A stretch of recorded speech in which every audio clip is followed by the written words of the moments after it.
kesannya Monggo. investasi itu wajib Mm-mm. setelah kita bisa memenuhi kebutuhan primer, sekunder, dan tersier kita. Oke. Investasi wajib kenapa?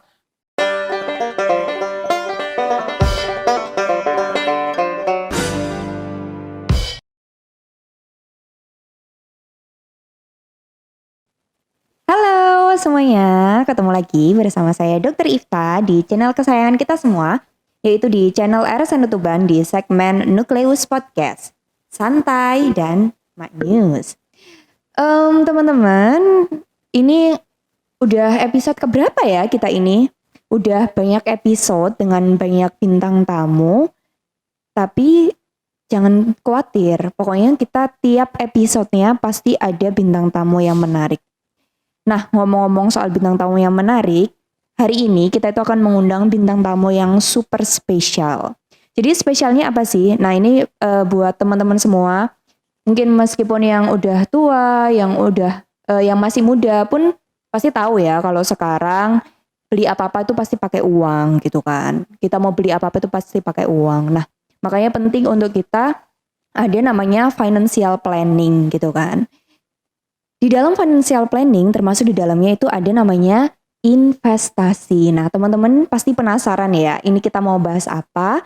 Kali ini kita akan mengundang bintang tamu yang super spesial yaitu Mas Yuda Satria Aditama. Yeay, selamat datang Ya, Mas. terima kasih sudah diundang. Oke, ya Mas, salam kenal ya. Kenalkan saya Ifta gitu. Ini mau mengundang Mas Yuda. Beliau ini adalah seorang wartawan di Jawa Pos, Radar Tuban ya Mas ya. Dan beliau juga merupakan seorang stock analis dan founder dari Indonesia, dari Komunitas belajar investasi Oke, Tuban. komunitas belajar investasi Tuban. Oke, maaf ya Mas. Oke. Jadi beliau ini makanya pantas kan kita sekarang mau ngomong soal investasi dan kita ngomong sama orang yang tepat, yaitu orang yang stock analis. Udah gitu beliau juga founder dari komunitas investasi Tuban gitu. Ya. Ya, oke, Mas Yuda. Sebelum kita mau bahas soal investasi nih ya, Mas Yuda sekarang kesibukannya apa sih Mas? Kalau Mm-mm. hari kerja tetap jadi wartawan, Oke. cari berita Mm-mm. dari Senin sampai Jumat, Oke. cari berita di Jawa Pos Radar Tuban. Mm-mm. Sedangkan kegiatan untuk yang saham itu kan kegiatan yang bisa dilakukan kapan saja lewat Mm-mm. HP.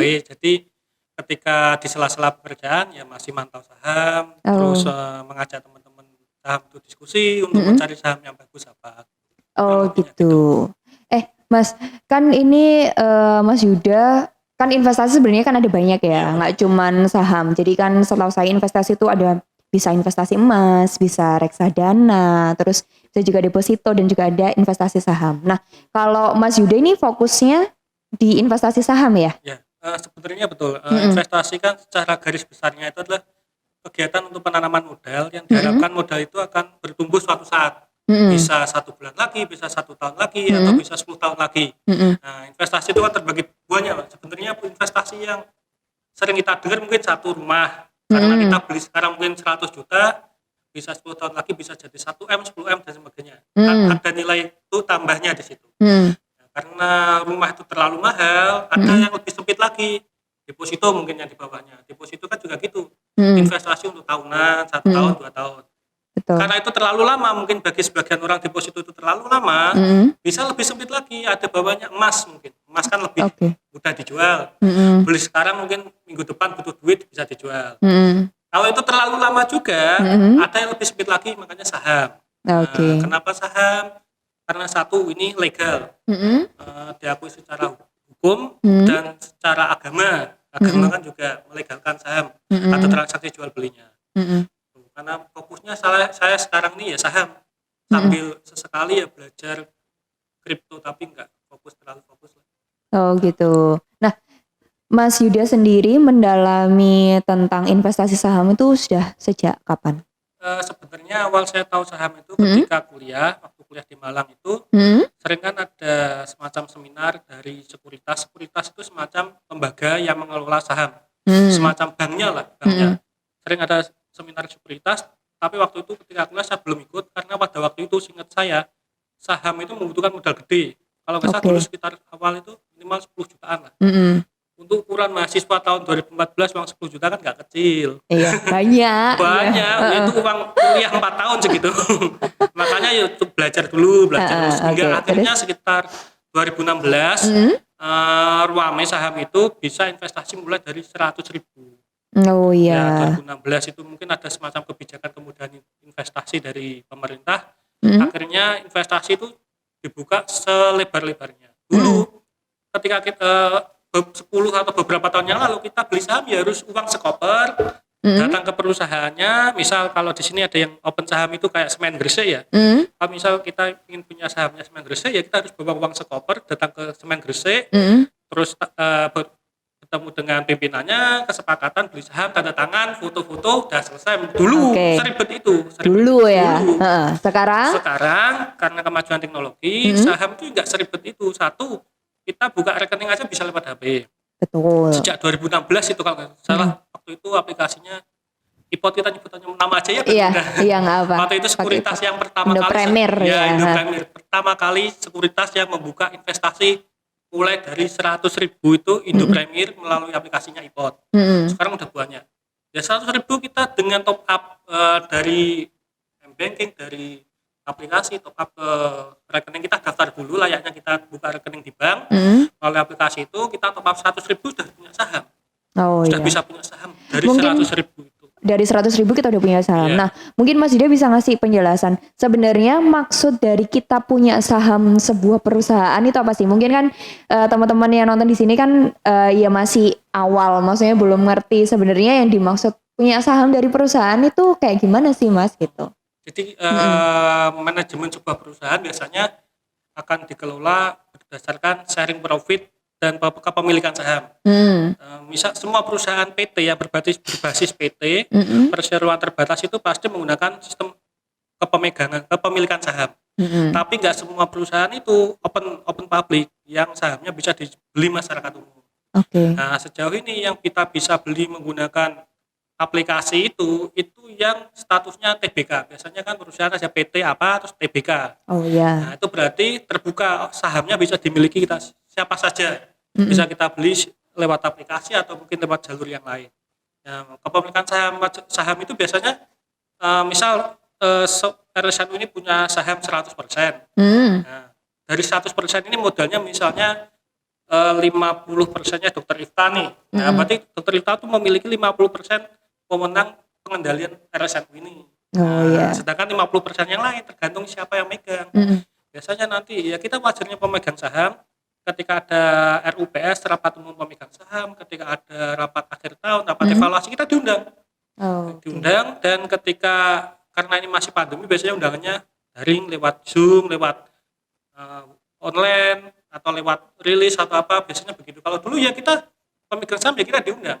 Datang ke venue-nya gitu untuk rapat umum pemegang saham gitu ya, Mas ya. Karena kita sudah sebagian dari pemilik perusahaan itu. Tapi karena kalau uang kita sedikit, ya kita nggak bisa mengambil kebijakan di situ dong. Kan kita tahu diri lah, kita saham kita cuma 0, kan mau usul ya nggak mungkin lah. Oh iya. Nah terus Mas, kan itu dari segi berarti saya memiliki kendali atas perusahaan tersebut, meskipun nanti porsinya kan sesuai dengan uang kita yang ada di sana atau saham kita yang di sana. Nah, yang dimaksud kok bisa sih investasi berupa saham itu kita dapat uangnya dari mananya, Mas? Gitu. Oke, kalau saham itu dapat uangnya dari dua. Yang pertama itu dari capital gain itu. Jadi misal, jadi saham itu perlu diketahui, saham itu murah banget, nggak semahal yang kita pikirkan. Saham di Bursa Efek itu paling murah ada Rp50 per saham. 50 ripis itu ya. Rp50, sedangkan lot satuan saham untuk saat ini, satu lot itu 100 saham. Iya. Jadi kita misal membeli saham yang harganya 50, ya tergantung dikalikan 100, berarti tinggal sekitar 5.000. Dan dengan 5.000 kita sudah punya saham satu lot. Oke. Misal ketika kita sekarang belinya dengan harga 5.000 dan ternyata kinerja perusahaan itu bagus, nilai sahamnya naik jadi 100, otomatis ketika kita jual kan jadi 10.000 uang kita. Itu yang pertama, dapatnya dari nominal itu. Yang kedua bisa dapat dari dividen. Dividen itu ketika semua perusahaan itu akhir tahun bagi hasil, misal wajarnya rapat perusahaan kita tahun ini laba sekian triliun dan kita harus bagi ke pemegang saham ini. Kita akan dapat uang lagi dari perusahaan selaku pemegang saham. Ya, jadi keuntungannya dua itu. Jadi dari capital gain kita jual beli murah, jual mahal, dan yang kedua ketika kita masih pegang uang saham itu kita bisa dapat dari dividen. Jadi gitu. dua itu. Nah, berarti dari sisi investasinya adalah kita dapat uangnya dari dua tadi ya, Mas ya. Nah, terus kalau yang soal investasi kan banyak nih Mas, investasi bodong bla bla bla bla bla bla. Nah, kan banyak juga yang kena tuh. Nah, itu gimana kalau menurut Mas Yuda? Ya, betul. Jadi gini, awal-awal ketika investasi meledak, zamannya Crazy Rich yang di YouTube itu Crazy Rich, oke. itu kan bilangnya kaya dari mana? Kaya dari investasi ini. Padahal investasi nggak secepat itu gitu loh. Uang itu nggak secepat itu gitu. Misal 1 tahun inflasi negara kita rata-rata di angka 5-6%. Ya, sedangkan untuk deposito kita 1 tahun itu cuma dapat sekitar 2-3%. Jadi uang kita tumbuh itu selalu masih di bawahnya inflasi. Jadi ketika orang menjanjikan investasi ini bisa dapat 50% sebulan, 100% bahkan sebulan. Jelas nggak masuk akal ya. Nggak masuk akal, itu uangnya siapa kan? Ibaratnya gini aja loh.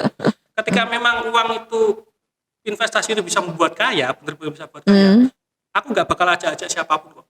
Sugih-sugih tak PPDB kan mending gitu. Oh iya benar ya. Logikanya gitu kan. Ketika memang ada metode menciptakan uang secepat itu, siapapun yang bisa pasti dia nggak bakal ngasih tahu siapapun. Iya. Pasti. Kayak ngapain woro-woro gitu ya, udah diambil sendiri aja kan ya. Iya, mending langsung kita kelola sendiri, terus bacaan baru ngundang orang kan gitu kan. Orang taunya sukses kan gitu, daripada ngajak, ayo ikut aku bisa nih ngelola uang dapat 100%. Nggak mungkin deh, nggak mungkin segitu. Nah jadi itu prinsipnya sebenarnya kalau investasi ya, kalau sekiranya hasil investasinya itu terlalu bombastis gitu, sampai kayak berani menjanjikan kayak 50% dalam waktu singkat, 100% dalam waktu 2 minggu gitu, itu jelas nggak mungkin. Dan kita sebagai yang calon-calon berinvestasi nih ya teman-teman di rumah, itu harus kayak mulai kritis, iya masa, soalnya hal tersebut tuh sangat nggak mungkin ya Mas kalau balik dalam 100% dalam misal waktu 2 minggu 1 bulan, karena tadi udah disebut Mas Yuda, inflasi aja per tahunnya 5% gitu. Deposito aja naiknya cuma 2-3%. Per tahun loh itu ya. Per tahun. Lah itu bisa 100% dalam 2 minggu kan jelas nggak mungkin gitu ya. Berarti sama ini ya Mas, yang saya pernah, maksudnya yang saya tahu kan investasi itu harus pakai uang dingin. Betul. Jadi uang yang nggak kepake buat apa-apa gitu kan ya Mas. Nah kalau ini kan Mas Yuda kan founder dari yang komunitas belajar investasi Tuban itu. Nah sebenarnya bagi pemula itu prinsip-prinsipnya itu kayak apa sih kalau mau berinvestasi saham gitu? Oke. Karena kembali lagi karena investasi saham ini sekarang semakin dipermudah. Jadi sebelum nominal yang besar, saya selalu anjurkan nominal yang kecil dulu. Nominal kecil berapa? Ya minimalnya 100.000 itu. Kalau memang 100.000 itu kan nggak bisa dapatnya banyak. Misal dapat 5 atau 10% dari 100.000 itu kan cuma 10.000 nih. Kurang Mas, ya kalau kurang ya modalmu ditambahi. Dan sistemnya saham itu sekali lagi ya, saham dan investasi yang beneran itu nggak ada sistem pakai titip uang. Ya uangmu itu ya kamu kelola sendiri, tanggung jawabmu. Uangmu itu tanggung jawabmu, bukan tanggung jawab siapa-siapa gitu. Yang kesalahan sebagian besar, hampir semua korban penipuan itu selalu titip. Titip aku aja, aku yang ngelola. Enggak gitu, konsep investasi enggak gitu. Oh iya. Kalau di saya ini, kenapa ada grup itu, ya kita kalau kamu ingin belajar, tak ajari dari awal. Uangmu kelola sendiri, uangmu tanggung jawabmu, bukan tanggung jawabku. Ya uangmu kelola sendiri, kamu rugi ambil-ambilan, tanggung sendiri. Untung ya tanggung sendiri, saya nggak minta apa-apa. Lah itu, uangmu tanggung jawabmu, jangan sampai titip. Saham itu kan sistemnya, kamu buka akun pakai KTP-mu, sewajarnya kayak rekening bank, kamu top up juga pakai bank-bankmu, ketika kamu jual dan kamu dapat uang, ya pakai rekeningmu, nggak lewat rekening siapa-siapa, gitu. Ya terus, ayo aku titip mas, sampean kan dapat banyak kemarin, nggak gitu. Minta tolong dong, aku Minta tolong diputerin dong, aja uangnya uangnya. gitu Itu ya. kesalahannya, betul. Karena mungkin ngerasa kayak lebih jago, jadi udah uangnya aku kasih titip aja ke dia. Nah Ya, itu yang keliru ya mas, kalau betul. mau investasi saham. Hampir Terus semua yang tertipu pasti karena titip, salahnya karena titip. Oh dia lebih jago nih, titip dong mas, sampean kan per bulan rata-rata dapat 10% nih, aku titip dong 100 juta aja, nanti 10% dapat 10 juta, kita 5 jutaan. Saya sering digituin sering. Tapi kalau sama iya kalau itu memang waktu dapat sih. Saya cuma semua investasi kan punya resiko. Nggak mungkin 100% investasi itu selalu dapat return yang banyak, enggak. Pasti ada resiko. Ya memang kalau pas dapat, kalau enggak pas dapat, siapa yang ganti uangmu kan gitu. ya, Misal dia dapat titip 100 juta nih, ternyata minus 10%, minus 10 juta, uangnya tinggal 90 juta. Siapa yang mau ganti kan gitu. Nah, makanya aku nggak pernah mau. Dan itu yang kesalahan bagi setiap orang yang anggap investasi itu pasti untung. Enggak. Kamu beli rumah dimanapun, apa itu untung? Enggak. Kalau suatu saat yang sewu ada gempa bumi dan rumahnya roboh kan nggak bisa untung. Kan semua investasi pasti punya resiko. Jadi kita memilah gimana investasi itu resikonya yang paling kecil dan yang paling aman, meskipun dapatnya nggak gede-gede banget gitu. Nalika suatu saat dapat yang besar ya itu rezeki kan gitu. Oh gitu. Jadi prinsipnya adalah ya untuk pemula, pokoknya kalau memulai ya belajar sendiri gitu. Terus mengelola sendiri, jangan gampang percaya kayak ngasih ke orang gitu untuk diputerin uangnya. Karena kalau di lingkup saham ini kita nggak bisa titip-titip uang gitu ya. Karena juga tadi ada risikonya. Kan setahu saya ini kan investasi saham ini kan termasuk high return dan high risk kan ya. Betul, jadi disesuaikan sama profil risiko teman-teman semua. Jadi harus ya maksudnya tadi kan kalau nanti misal dapat untung ya ditanggung sendiri, kalau rugi ditanggung sendiri. Jadi sudah harus mengetahui dirinya kalau ada kemungkinan uang itu pasti hilang gitu juga ada kan ya mas? Ini kalau di saham aturan yang saat ini ya, karena setiap aturan kan selalu berubah-ubah. Saham itu punya batas auto reject atas, itu beratnya berkembang. Bisa uangnya tuh tumbuh sehari maksimal hanya 30%. Maksimal itu. Misal uangmu 1 juta dan ternyata sehari itu dapat 30%, sangat mungkin. Maksimal 30%, nggak bisa lebih. Jadi dan turunnya maksimal sejauh ini 7%. Dibatasi memang sama negara, diatur oleh OJK, diawasi sama Kementerian Keuangan dan lain-lain. Ada batas atas uangmu berkembang seberapa 30% dan uangmu berkurang 7%, nggak bisa lebih. Bisa lebih. Jadi misal serugi-ruginya kamu sehari itu ya cuma kerugiannya 7% mentok, nggak bisa lebih gitu. Ya, tapi kan tetap aja pasti ada loss yang harus ditanggung ya, gitu kan bagi pemula belajar pasti ada harus siap loss. Anggap aja kalau loss itu ya anggap aja ongkos belajar lah. Kan kita kan ilmu kan mahal kan. Anggap aja itu untuk kita belajar ilmu baru kan, loss-nya itu di situ. Oh gitu. Nah, terus Mas, kan ini kan kalau saham itu kan ada ya analisis-analisisnya gitu. Nah, sebenarnya kalau menganalisis saham kayak ini sebenarnya analisisnya sahamnya ini aman untuk dibeli atau ini jangan dulu lah dibeli. Itu biasanya kayak gimana, Mas Yuda? Ya, sebenarnya ada teknik yang paling mendasar namanya fundamental di saham itu melihat prospektus bisnis perusahaan tersebut. Jadi ada di saham itu ada ratusan atau bahkan ribuan saham yang bisa kita beli, dan itu kita bisa lihat perusahaannya itu yang perusahaan yang super raksasa internasional sampai perusahaan yang nggak jelas pun ada. Yang kita nggak pernah dengar sama sekali bentuknya seperti apa ada. Caranya memilih yang aman ya beli yang perusahaannya yang jelas, misal perbankan yang BUMN, yang BRI, BNI, Mandiri, BCA, meskipun nggak BUMN tapi kan banknya kinerjanya jelas, banknya bisa kita lihat bentuk fisiknya. Selama bank itu nggak bangkrut, uang kita nggak bakal hilang, kuncinya itu. Meskipun berkurang bertambah itu wajar lah, tapi uang kita pasti nggak bakal hilang. Tapi ketika kita beli perusahaannya sekiranya yang saya nggak jelas, ada di saham itu kadang saya juga heran ini perusahaannya apa, bahkan ketika saya googling pun nggak ada profil company-nya, nggak ada. Tapi kok bisa masuk ini ya? Itu kan bisa masuk list urusannya yang atas itu ya. Kok bisa masuk, Tapi ya biasanya nggak jelas itu justru harganya murah memang. Menarik karena harganya murah dan naiknya cepet, tapi turunnya juga cepet. Nah, ketika perusahaan yang jelas-jelas yang gede-gede itu naiknya pelan, tapi ketika turun ya pelan. Gitu. Jadi nggak sampai yang benar-benar anjlok gitu ya. Oh, jadi gitu. pilih aja perusahaannya sekiranya 5 tahun ke depan perusahaan itu nggak mungkin bangkrut. Ya, gitu. Oke, jadi itu tips-tips pemula biar bisa mendapatkan, maksudnya mau beli sahamnya saham yang apa sih? Lah, ini tapi kok saya langsung lompat ya milih sahamnya. Padahal pertama kali sebenarnya tadi buka saham itu step-stepnya adalah satu. Download aplikasi dulu. Di HP siapapun bisa. Di HP apapun bisa. Terus habis itu kita daftar ke sekuritas itu tadi ya Mas.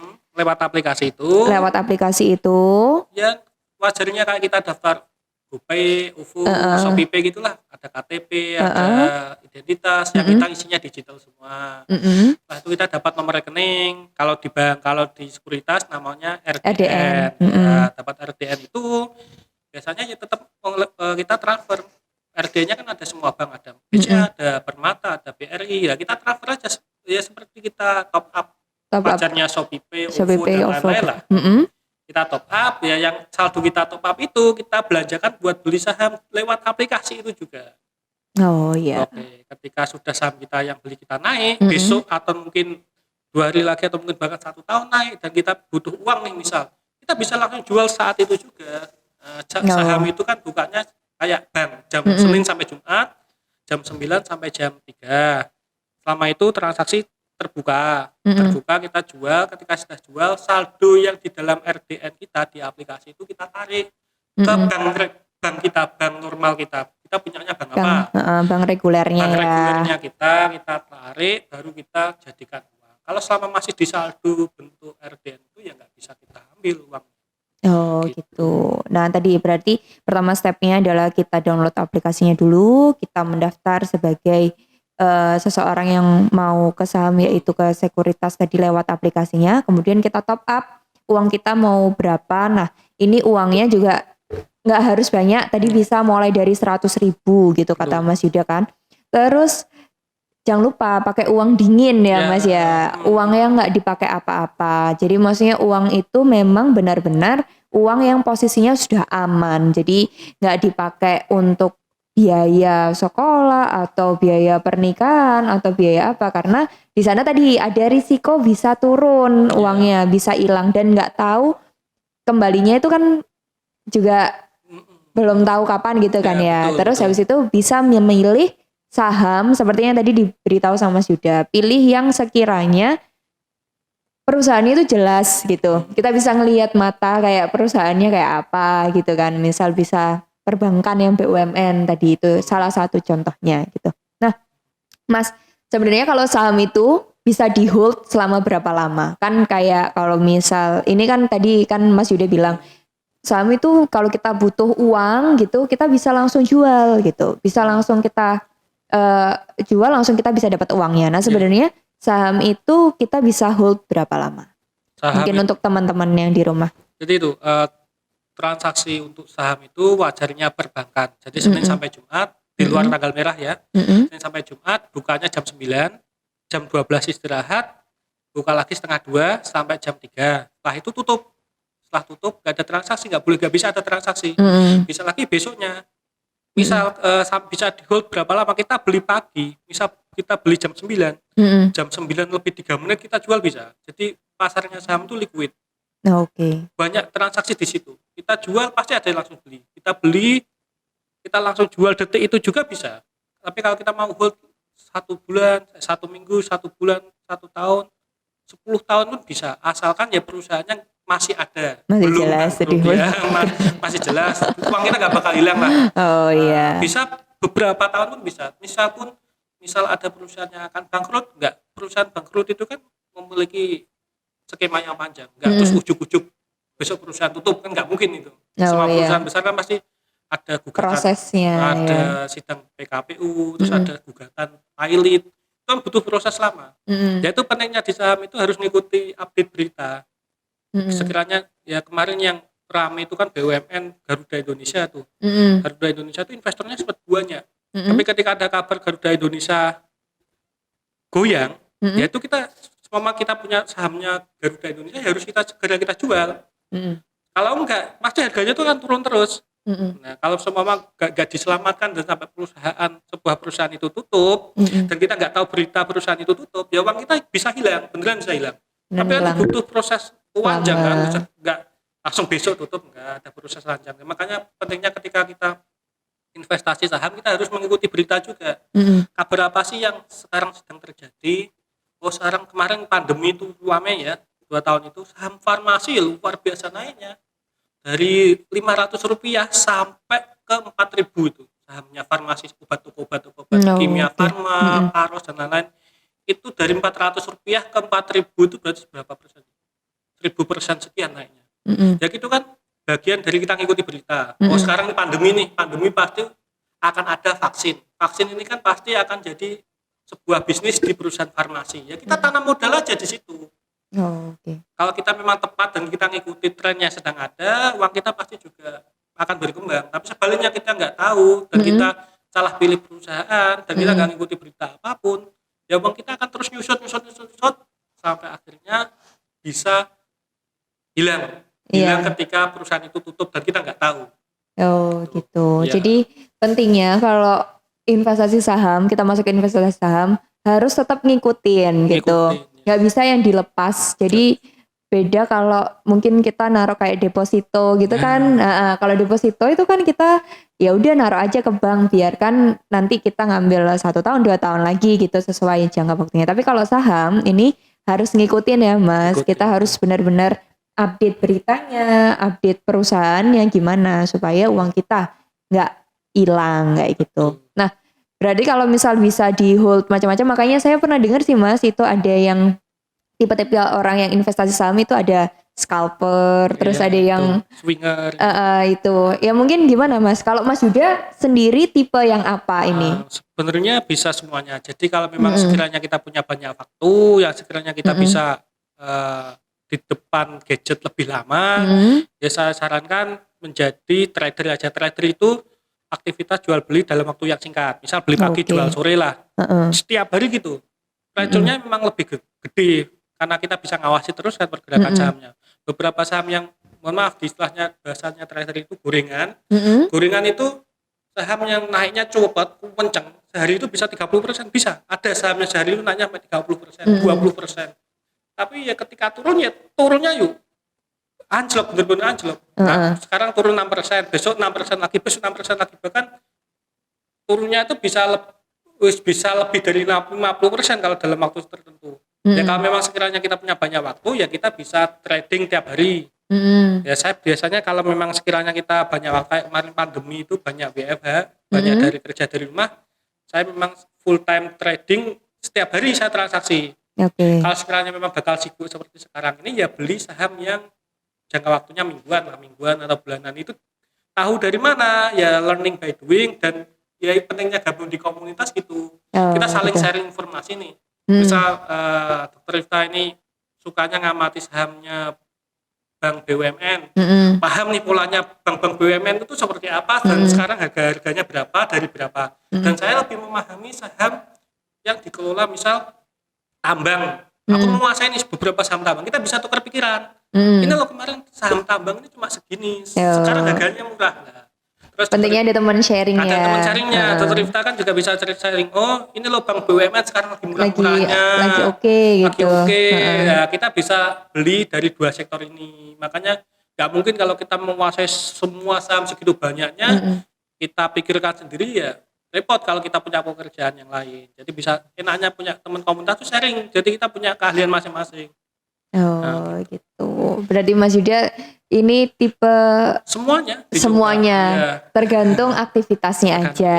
Kalau misal lagi bisa ngamatin tiap hari ya jadi trader harian. Tapi kalau misal lagi sibuk ya ngelihatnya mingguan, bulanan. Nah ini teman-teman di rumah juga seperti itu. Mungkin yang teman-teman punya uang dingin gitu, jadi sudah selesai pembagian uangnya, misal untuk sehari-hari sudah, dana darurat sudah, terus bagaimana ya caranya biar uangnya ini bertambah dengan cara yang aman dan legal gitu. bisa mulai investasi saham tadi ya. Betul. Dan bisa tadi kan cuman 100.000 sudah bisa memulai. Asal tadi teman-teman bisa mengupdate terus tipe perusahaannya gimana. Kemudian jangan lupa kalau misal sudah punya juga carilah teman sharing gitu. Betul. Jadi bisa nambah-nambah lagi gimana gitu. Betul. Oke, terus Mas kalau sebenarnya tapi kalau orang yang apa semua orang itu cocok investasi saham ya? Maksudnya saham itu cuman khusus orang tertentu aja atau ya semua orang tuh sebenarnya bisa sih kita investasi saham asal dia tadi mau ngamatin, mau belajar kayak gitu. Ya. Gimana, Mas?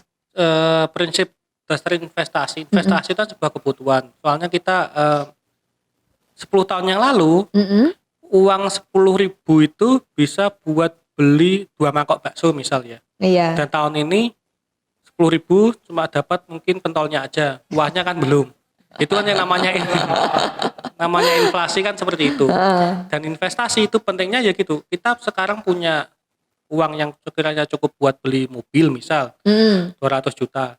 Dengan kita investasi kan diharapkan 10 tahun lagi kita tetap bisa beli mobil dengan 200 juta yang kita punya sekarang kan gitu. Terus bagaimana tahu kita bisa cocok saham atau tidak? Sebenarnya semua orang tuh butuh investasi.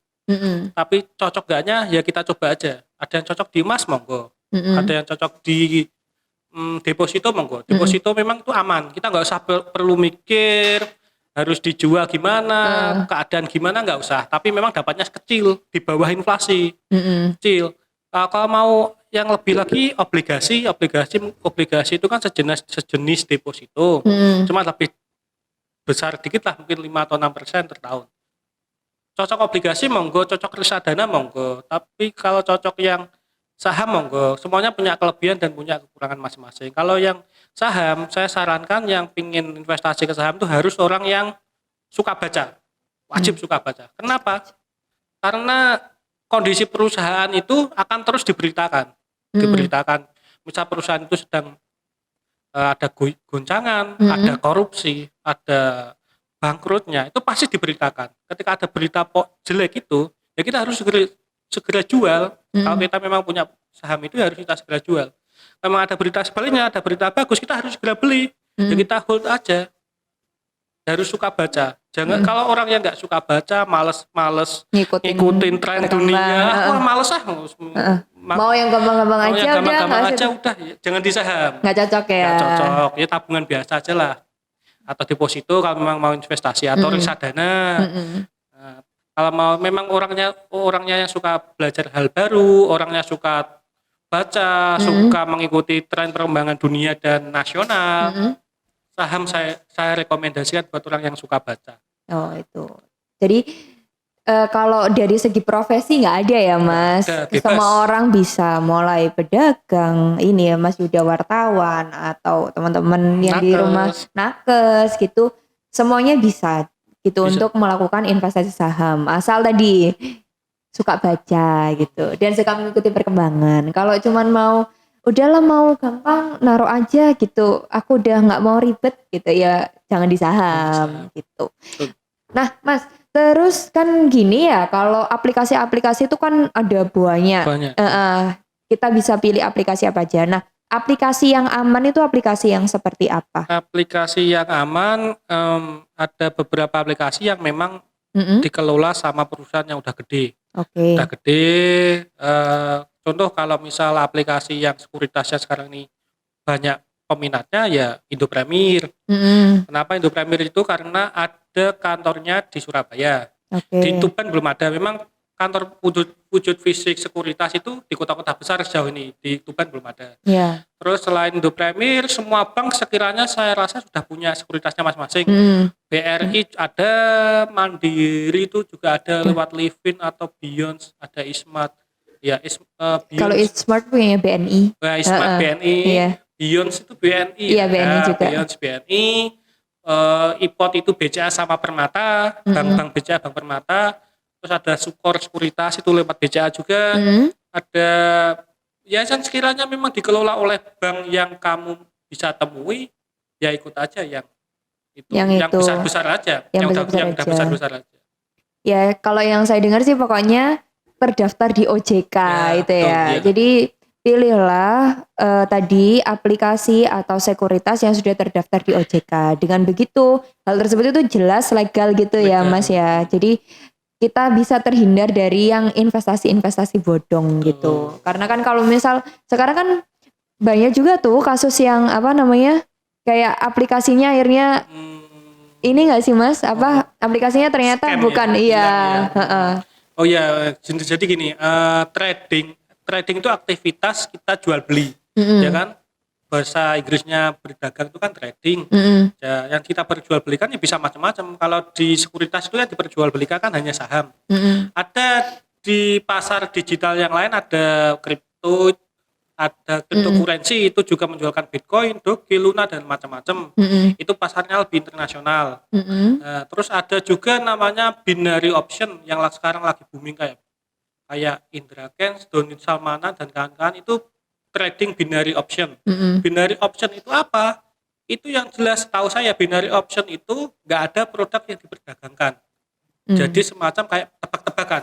Ini sekiranya bakal naik, saya pasang. Nyun sewu nggih. Saya bisa katakan binary option itu judi. Soalnya Gitu. nggak ada barang yang diperdagangkan, nggak ada barang diperdagangkan, kita hanya nebak. Ini akan naik, ini akan turun, dan uang kita akan berkali lipat. Kan nggak ada yang diperdagangkan. Itu ya selama ini banyak menelan korban ya dari binary option itu. Binary option itu nggak ada satupun perusahaannya dari Indonesia, semuanya dari luar negeri. Di Indonesia itu hanya yaitu afiliator yang bertugas merekrut member. Selama membernya dapat banyak, dia dapat uang banyak. Dapat uangnya dari membernya dia, bukan dari aktivitasnya dia trading. Nggak ada tradingnya. Gitu. Jadi jangan, kalau saya mau ngajak orang, jangan sampai ke binary option. Aplikasinya ada buahnya binary option. Jangan yang jualannya binary option. Saham aja lah. Kripto oke, tapi menurut saya nggak merekomendasikan dan lebih baik ke yang lain aja. Tapi sejauh ini kripto masih legal sih, masih sah, secara hukum masih sah. Tapi kalau mau bener-bener lebih aman, ya saham aja sejauh ini masih aman gitu. Berarti tadi beda ya teman-teman. Binary option, terus kripto dan saham. juga saham itu semuanya beda gitu. Oke, Mas Yuda, ini mungkin waktunya udah lumayan nih kita ngobrol-ngobrol ternyata ya. Mas Yuda, ini nggak pesan kesan buat teman-teman yang mau memulai investasi gitu, yang di rumah mungkin kan nggak semua ya sudah punya investasi gitu. Nah, pesan buat Mas Yuda apa gitu? Pesannya investasi itu wajib setelah kita bisa memenuhi kebutuhan primer, sekunder dan tersier kita. Investasi wajib kenapa? Dengan uang 10.000 sekarang kita mungkin bisa beli 1 gelas boba ya. 10 tahun mendatang 10.000 mungkin bisa beli sedotannya aja. Jadi daripada kita beli sesuatu yang konsumtif, lebih baik kita ke investasi. Investasi beda sama tabungan. Investasi itu kita harapkan uang kita akan berkembang suatu saat. Ya, kalau memang sekiranya kita kebutuhan sehari-harinya sudah tercukupi, kebutuhan untuk kesehatan, misal asuransi dan lain-lain sudah tercukupi, wajib investasi. Kenapa? Karena kita nggak tahu 1 tahun ke depan kondisi dunia seperti apa, kondisi negara ini seperti apa, kondisi kita sendiri akan seperti apa. Jadi lebih baik ketika kita punya investasi, kita punya uang pasif yang bisa bekerja, ya kita tidak akan pernah kebingungan dengan itu. Investasinya apa? Ya terserah mau cocoknya seperti apa. Nggak harus saham tadi, bisa macam-macam tadi ya. Jadi gitu teman-teman di rumah, kalau seandainya semua kebutuhan sudah tercukupi gitu, mulai dari uang sehari-hari, kebutuhan primer, tersier, primer, sekunder, tersier sudah tercukupi, dana darurat sudah tercukupi semua. Yuk mulai investasi gitu. Mau instrumennya apa, investasinya, nah monggo terserah. Kalau Mas Yuda sih karena beliau cocoknya di saham, ya akhirnya melanjutkan di investasi saham. Kalau teman-teman di rumah terserah sih mau apa. Mungkin kalau teman-teman ini ada saran kita mau membahas apa, nanti juga bisa dicantumkan di kolom komentar. Misal mau investasi yang lain, nanti kita coba carikan narasumber yang bisa membahas hal tersebut. Gitu ya teman-teman. Oke Mas Yuda, makasih ya waktunya. Kita ngobrol lumayan nih terkait investasi-investasi ini. Ya karena memang zaman sekarang kita harus yang namanya melek finansial gitu. Jadi kita harus paham sebenarnya uang kita itu digunakan untuk apa, terus ke depannya itu akan seperti apa gitu ya. Oh Mas Yuda, ini kan lagi diundang di Rumah Sakit NU ya, gitu. Harapannya buat RSNU apa nih Mas? Harapannya RSNU ini kan rumah sakit terkeren ya. Aduh, makasih. Yeay. Punya studio yang semacam ini, harapannya ya semoga tetap menjadi rumah sakit yang menjaga profesionalitas tenaga kesehatan, bisa tetap menjadi sumber kesembuhan masyarakat yang sakit. Amin. Terus maju dan terus berkembang secara profesional gitu. Semoga sukses terus RSNU Tuban. Amin. Terima kasih Mas Yuda. Doa baik juga buat Mas Yuda. Semoga sukses ke depannya sebagai pekerjaannya sebagai wartawan, kemudian sukses investasinya juga gitu. Terima kasih ya Mas waktunya. Oke, teman-teman, udah berakhir ngobrol-ngobrol santai saya sama Mas Yuda pada siang hari ini. Mas, buat closing yuk Mas. Gini, nanti kalau saya ngomong Nukleus Podcast gitu ya, nanti Mas Yuda sama saya barengan. Santai dan maknyus gitu. Iya, oke. Oke, Nukleus Podcast, santai dan maknyus. Oke, sampai ketemu teman-teman. Jangan lupa untuk like, komen, dan subscribe, dan nyalakan notifikasinya supaya teman-teman tahu kalau kita ada update, teman-teman nggak ketinggalan.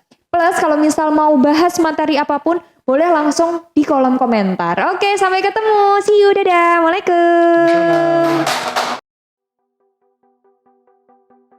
Oke, Mas Yuda, makasih ya sudah hadir gitu. Pasti capek ini ada minuman jamu RSNU. Kan tadi ngobrol-ngobrol kan ini kan haus. Boleh dicoba Mas. Ini jamu kunir asam buatan khusus RSNU juga. Jadi dari gizi rumah sakit NU. 100% bahan alami dan halal. Gimana Mas rasanya?